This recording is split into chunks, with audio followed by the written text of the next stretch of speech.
Good morning mga ka-awesome. Magandang umaga sa atin lahat. So ngayong araw, papasyal ko po kayo dito sa Jerusalem. So actually, medyo mahaba yung video natin pero kung gusto niyo pong manood, makita ang ganda ng Jerusalem, samahan niyo po kami mga kapatid. Actually, nandito na po kami sa loob. So hindi ko na alam, hindi ko na makita yung ibang video. But we are now here. So this is already part of Via Dolorosa. Actually, yung ito po ay palabas na po kami ng isa sa mga gate dito sa Jerusalem, ang tinatawag na Lions Gate mga kapatid. So this area is the area of Arab or Muslim territory. So ito po yung pinto mga kapatid. This is the Lions Gate. Syempre in the Bible. Anong gate nga ba to? Lions Gate. Ha? Lions Gate. Lions Gate. So nasa Lions Gate na po tayo. So, dito yung lugar kung saan namatay yung unang martyr, si Stephen. Dito siya in-stone to death ni Saul. Dito, Lions Gate. Bakit Lions Gate? Kasi nakita nyo, may markang lion. Pero hindi siya mukhang lion, mukha siyang pusa na lion. Lion.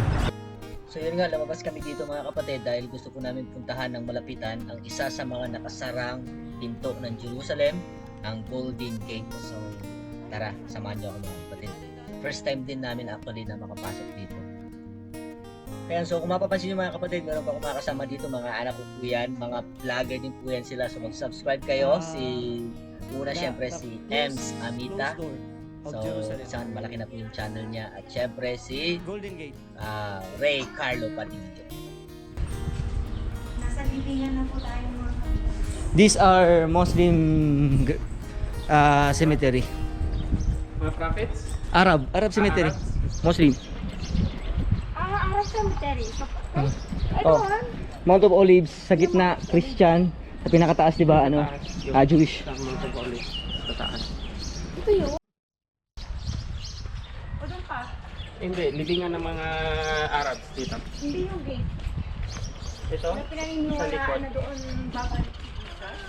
Diba? So pagka ganito Nasa mga likod kami. libingan, Mga ganito pala ang libingan ng mga Muslim.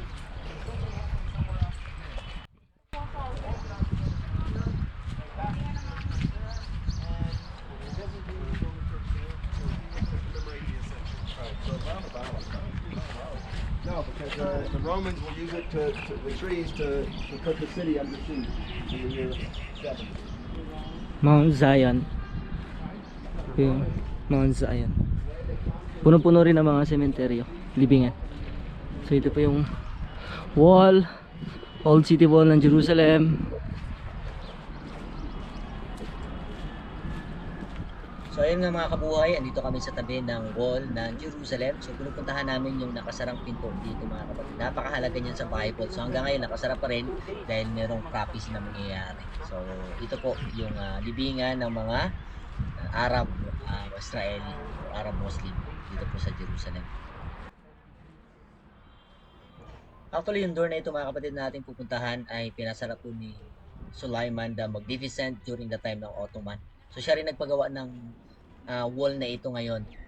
So syempre mababasa mo yan sa Bible, naka-prophecy talaga yan. Pero hindi niya alam na ginamit talaga siya ng Panginoon na matupad ang propesiya na nakalagay sa Bible. Hindi lang po yan mga kapatid, pinalagyan niya rin ng mga libingan ng mga Arab Muslims para yun nga hindi makalapit yung mga Hudyo dito kasi that time may panahon na dito rin sila yun na nanalangin dito sa lugar na ito. Pero since na may libingan na, so hindi na sila nakakalapit kasi nga yung sementeryo isa sa mga lugar na kumbaga sa mga Jewish ay hindi agad-agad nila napupuntahan.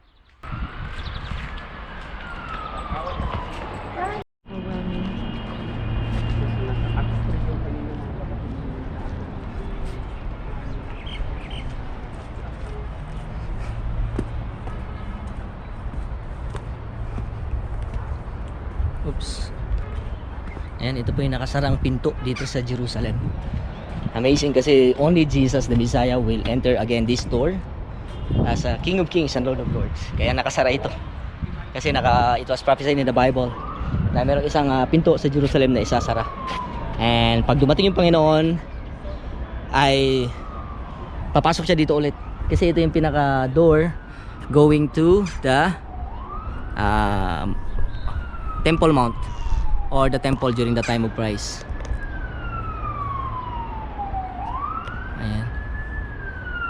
So dalawa yan. So dito rin po pinagaling ni Peter at yung kasama niyang disciples yung isang pilay na nalilimos dito. Ang sabi ni Peter, silver and gold have I none, but in the name of Jesus rise up and walk. Ayan. Ngayon nakasara mga kapatid dahil naghihintay pa rin tayo sa pagbabalik ng Panginoon, no? So punong-puno dito ng sementeryo ay mga libingan. Yung nakikita niyo pong bundok sa ating harapan ay ang Mount of Olives. So, syempre, isa sa mga bundok na napakahalaga rin dito po sa bayan ng Jerusalem.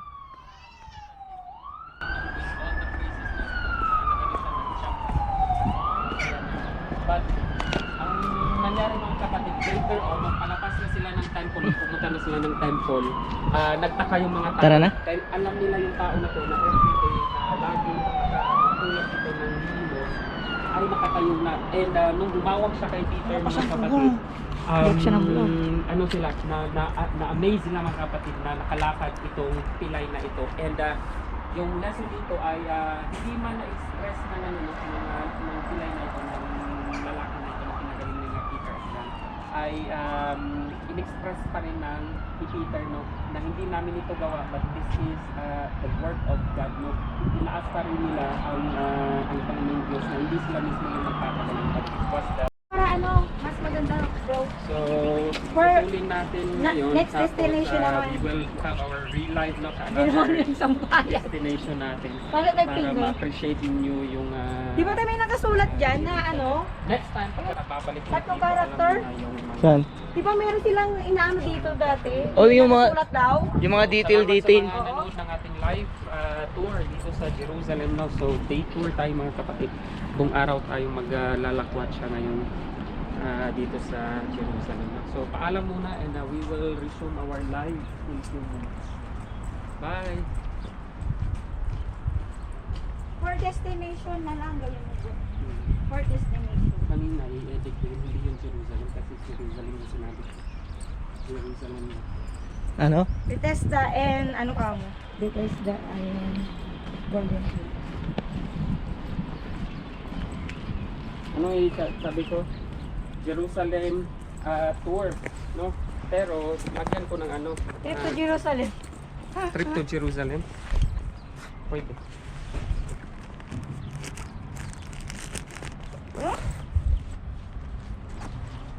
Old city, no? Nag-ano na yung bro, naka-ano yan? Naka-okay? Naka-okay yan? Okay mo.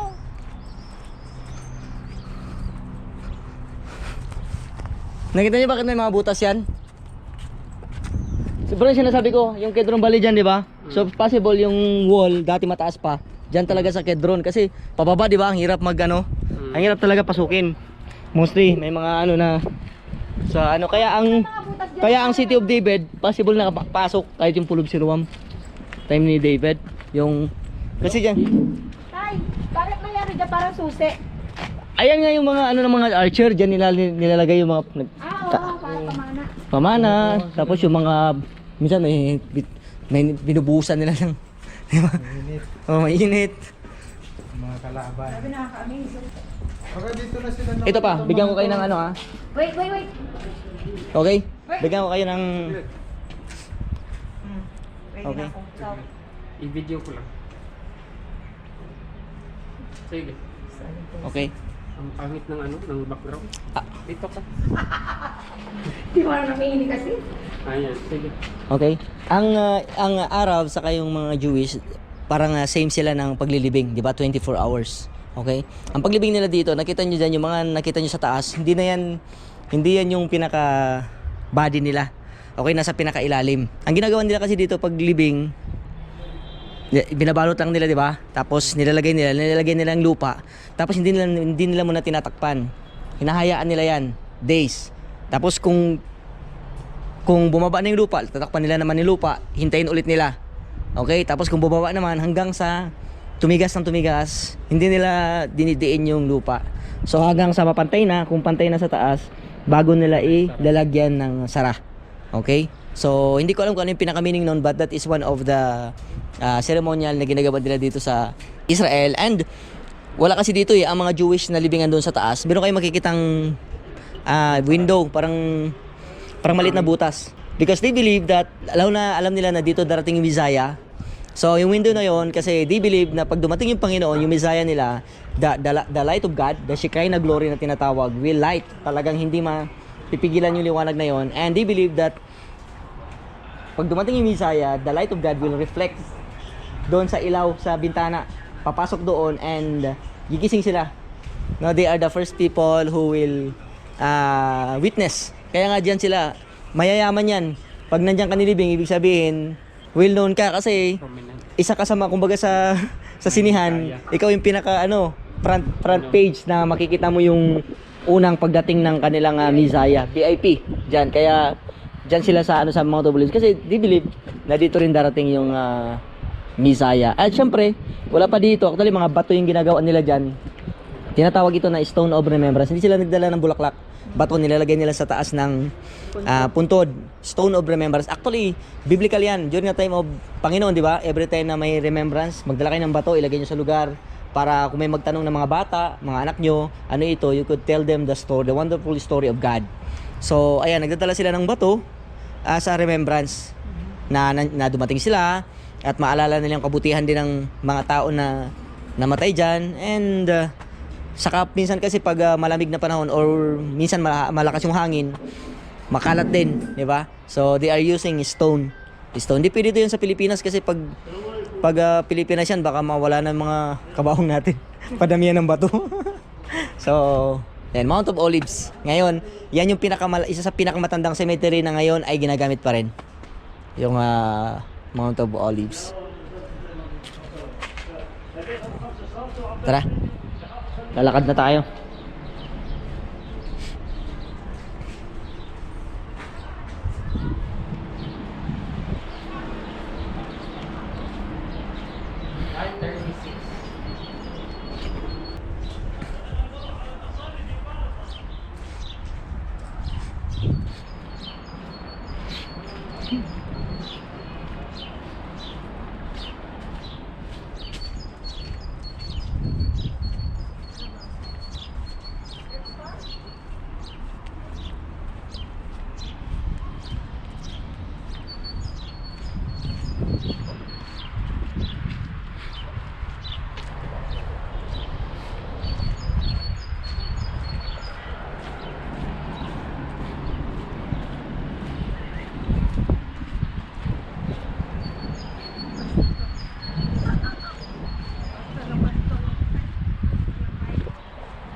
Ito yata yung mga tomb. Ito yata yung tomb ng mga kings eh. Hindi ko alam, hindi ko pa na ano yan eh. Yan oh. May ano dyan. Kings. Yan yung sinasabi ni Ems. Kedron Valley. Ayun kasi tomb ni ano eh. Absalom. Tingnan natin. Naka-blue? Ayun, yung teardrops na yun. Yun oh. Yan, sabi nila dati sa tomb of Absalom. Hindi ko lang kung anong tomb yan, yung isa. Asan yung theater specific? Ayun. Parang, ayun. Ito na tayo. Oh. Yung may ano? Yung may ano? Pastor. To, sabi nila, tomb ni Absalom yung gwapong anak ni David. Akala ko. Ano naman ang buwak mo niya, anak? Ako yun. See? Pero naka-okay na ba yan? Absalom. Hi! Kasi, The first temple.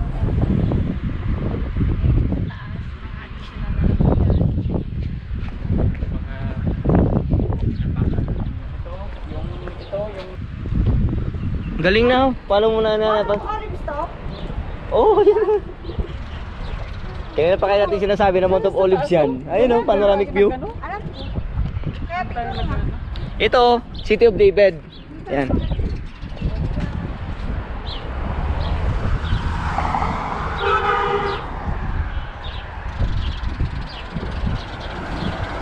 Dito na pala tayo bababa.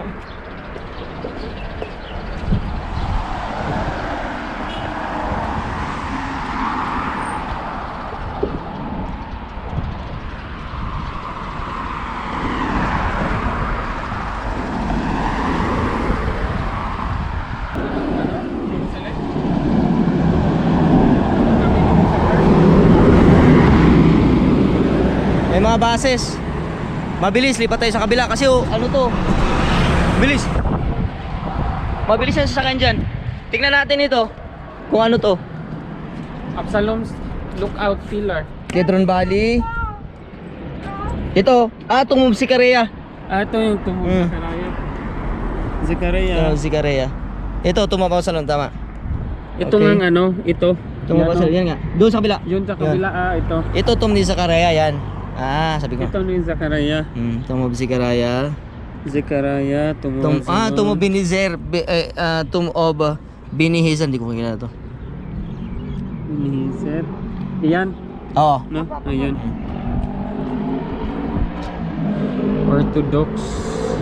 Greek Orthodox Church of Saint Stephen.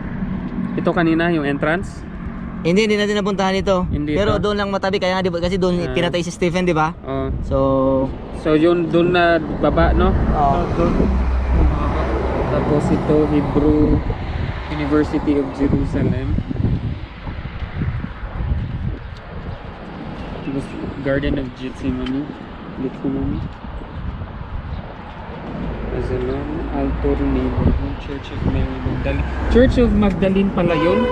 Yung ano, yung Aladdin. Aladdin? Bro, compress tayo. Church of Magdalene.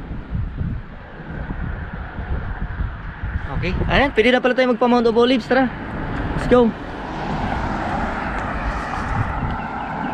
Sige. Lakad tayo. Medyo malayo-layo pa tayo. Wala sasakyan dito. Ito, Kidron Valley. Dito daw wala mabatang kasama. Problema. Kaya nga maganda. Kedron Valley. Walang kainan to.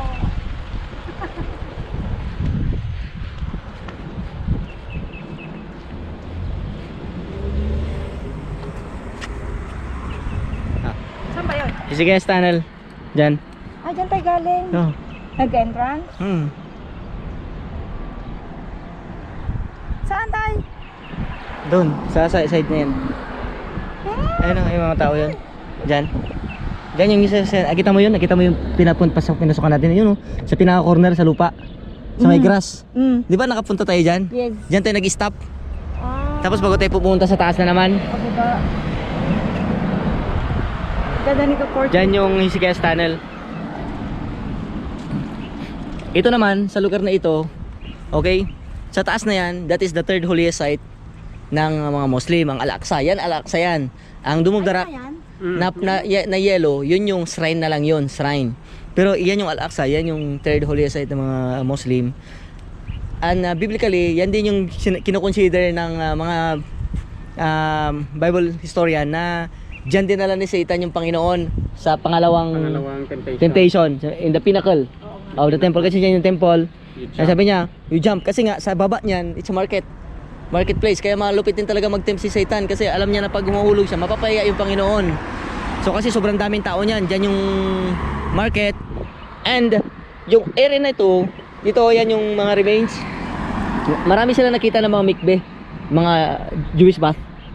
Okay? Kaya nga, kasi every time na bago sila pumunta sa temple, talagang kailangan nila maglinis. Maglinis ng katawan, and then bago sila mag-worship. Kaya no wonder magtataka ka yung sa Acts, yung mag-preach si Peter, di ba? Sabi niya 3,000 souls were saved. So nagtatanong sila, paano nila nabaptizan? So possible this is the area. Ang mga mikveh na for Jewish ritual, ginawa nilang baptismal area. Baptismal kasi sobrang daming mga mikveh dito. So kasi sa Jerusalem siya, doon siya sa ano eh, di ba sa upper room? Doon sila nag-preach. So possible this is the area where they baptized the 3,000 follower of the Lord Jesus Christ sa area na ito.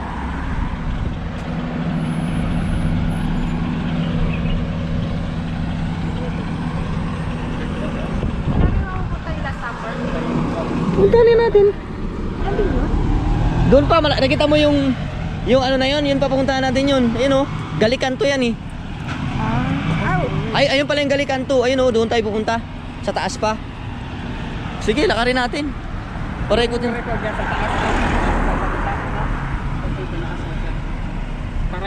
Ayun oh. Kitang-kita yung Kidron Valley. Wow. Ayan. Sa likod nito, Sa likod dito, Kedron Valley, bababain mo pa yan, iikot yan eh. Sa doon sa kabila, tinatawag na Akildama, Hinnom Valley. Hinnom. Or doon din yung tinatawag yung word na Gehenna, yung isa sa mga term ng hell. Bakit? Kasi nga, yung mga tapunan nila ng basura, during the time of Christ, dyan yan. Kaya tinawag ito na ano, na dung gate, yung next na dung gate. Kasi dyan, dung, yung mga, pag nag-offer sila ng sacrifice, yung mga waste, dyan nila nilalabas, pati yung mga basura, dinadala nila doon sa Gehenna, Hinnom Valley. Dyan yung basurahan nila, kaya malayo pa lang, nakikita nila na umuusok. Kaya no wonder, sabi ng Panginoon, sa Bible, isa sa mga term na ginagamit ng hell, Gehenna, mainit. Mainit na lugar. Ano ba yung time? Ano yung words pa yung mga Gehenna. Kasi I think apat na klase ng word in the Bible ng hell eh. Tartarus, Gehenna, Hades. So meron. So siyempre nagbabasa ng Bible. So yan. So tapos dyan din mga kapatid, malapit yung tinatawag na Akildama, yung valley kung saan nagbigti si Judas. Diyan, Akildama. Oh, so magkakadungtungan sila. Kedron Valley, and then Hinnom, saka dyan din yung tinatawag na place ng Akildama. Dito. Makikita natin dito yung ano, City of David.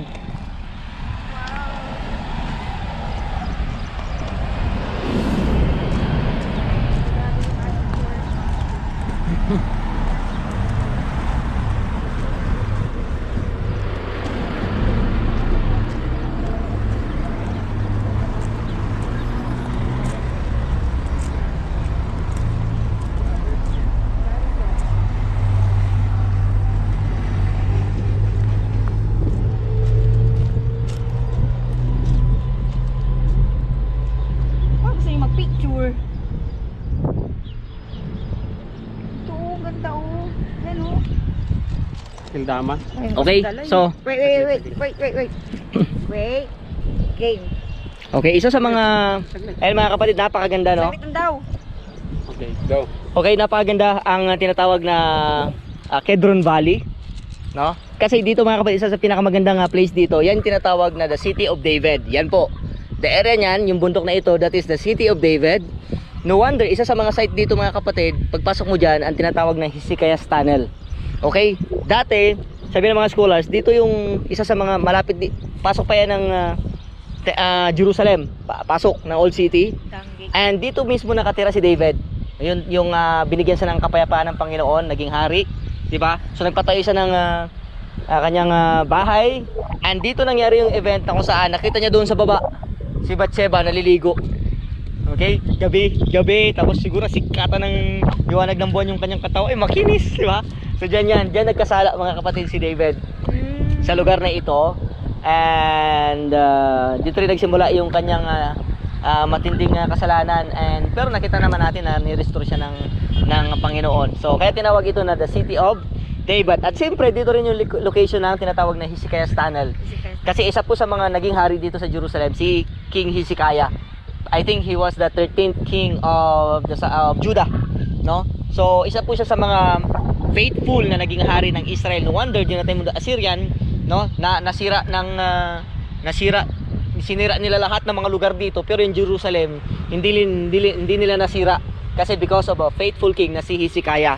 So paano sila? Kasi nung nandito na yung mga Assyrian mga kapatid, naka-close yung Jerusalem, hindi naman sila pwede maka-atake kasi nga mataas yung wall.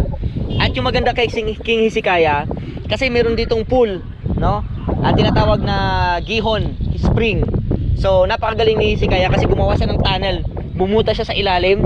Kaya magandang puntahan dito, malalakad mo isang oras, maliit lang, and talagang hinukay nila hanggang sa makapunta doon sa pool ng Siloam. So nag-carve siya hanggang sa maipasok yung tubig, kaya parang naka-wall yan dati para kahit may kalaban sa labas, they could reach the water kasi napaka-importante, tubig talaga. Kaya ayan, dyan makikita hanggang ngayon yung si Hezekiah ay yun nga, binigyan siya ng 15 years pa na buhay ng Panginoon because of his faithfulness na. So ayan, hanggang dito lang muna tayo sa video na ito. Maraming salamat sa pakikinig at pagsama, and syempre don't forget to like at follow na rin yung mga kapatid yung ating page. So share nyo na rin yung video na ito. Salamat, bye bye.